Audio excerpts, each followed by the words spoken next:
একজন মানুষের ভুল হওয়াটাও অস্বাভাবিক কিছু না। উনি আইনজীবী, উনি আপনার রাষ্ট্রপতি, উনি আপনার জাতিসংঘের মহাসচিব, ওনার কি ভুল হওয়ার সুযোগ নাই? মানুষ মাত্রই তো ভুল হবে। যদি সে ফেরেশতা হয় বা অন্য কোনো কিছু হয়, তাহলে হয়তো ভুল না হইতে পারে। অ্যাডভোকেট শিশির মনির, উনি আমাদের আইন অঙ্গনের একজন প্রতিভাবান মানুষ।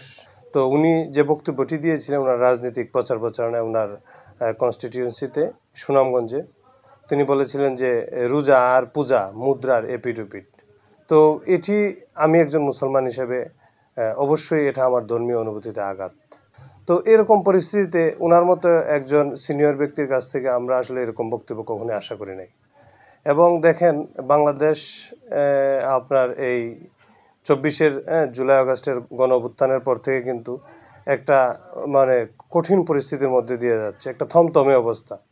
দেখুন আপনাদের মনে আছে কিনা এই যে আমাদের এই আজহারি, মিজানুর রহমান আজহারি একজন ইসলামিক বক্তা, উনি কিন্তু একবার বক্তব্য দিতে দিতে যে আল্লাহ রাসূল এবং আল্লাহ রাসূলের ওয়াইফ, আমাদের আল্লাহ রাসূলের ওয়াইফকে নিয়ে কিন্তু উনি এক ধরনের কথা বলেছিলেন।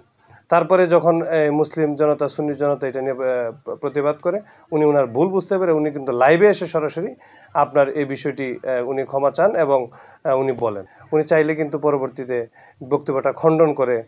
তো এখন ওনার বিরুদ্ধে মামলা দায়ের করা হয়েছে। পেনাল কোডের 1860 সালের যে দণ্ডবিধি আইন, এটি 295 থেকে 298 ধারায় আপনার এই ধর্মীয় অনুভূতিতে আঘাত বা ধর্মীয় উপাসনালয় ভাঙচুর, এই সকল বিষয়ে কিন্তু আপনার আইন আছে এবং আইনের মধ্যেই কিন্তু ওনার বিরুদ্ধে মামলা দায়ের করা হয়েছে। আদালত আপনার তদন্তের জন্য পাঠিয়েছে, সত্য মিথ্যা যাচাইয়ের জন্য। খুব সহজ বিষয়, সত্য মিথ্যা যাচাই করবে, প্রয়োজনে ওনার সাথে কথা বলবে, বাদীর সাথে কথা বলবে, সার্কামস্টেন্সেস দেখবে, তারপরে তো একটা রিপোর্ট হবে।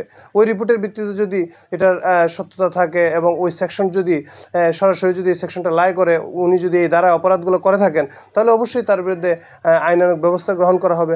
আর না হলে তো সেখানে মামলাটা আপনার সেখানেই তো শেষ হয়ে যাবে। এটা তো খুব সহজ মানে একটা বিষয়। তো আমি একটা জিনিস দেখে অবাক হলাম, উনি আইনগতভাবে লড়বেন, রাজনৈতিক মহল অতি উৎসাহী হয়ে ওনার বিরুদ্ধে মামলা দায়ের করেছেন। উনি কেন, যে কারোর বিরুদ্ধে মামলা হতে পারে এবং এটা তো খুব স্বাভাবিক, এটা খুব অস্বাভাবিক কিছু না। ওইটা একটা আইনগত প্রক্রিয়া। এখানে তো তার বিরুদ্ধে এমন কোনো কথা বলা হয় না যে উনি এই কথা বললো যে রাজনৈতিক উদ্দেশ্য। কোথায় রাজনৈতিক উদ্দেশ্য?